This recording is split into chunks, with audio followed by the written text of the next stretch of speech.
Hello guys, let's look at this other question. It says that on 1st January 2003, an entity grants 250 share options to each of its 200 employees. The only condition attached to the grant is that the employees should continue to work for the entity until 31st December 2006. Okay, that's 4 years. 5 employees leave during the period. Okay. The market price of each option was 12 currency units at 1st January 2003, which is the grant date, and 15 currency units at 31st December 2003. You are required to show how this transaction will be reflected in the financial statement for the year ended 31st December 2003. Okay. So at 31st December 2003, okay, we're told in the question that 5 employees will leave.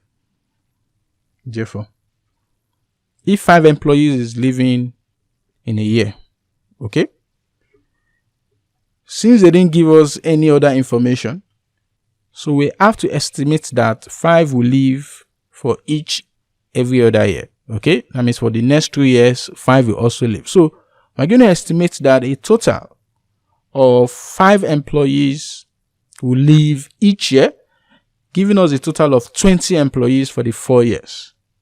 That is the assumption you have to make.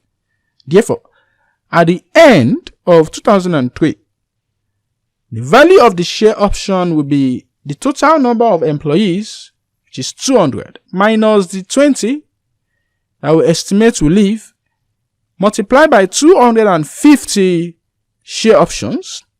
Now, multiply by what price now? What share price are we going to use? What do you think? Should it be the 12 at the grant date, or should it be the value as at today, which is the end of 2003? What do you think? If you say 15, you are wrong.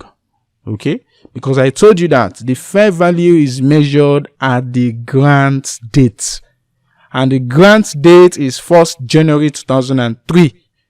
So the fair value or the share price we're going to use is 12 currency units. Okay?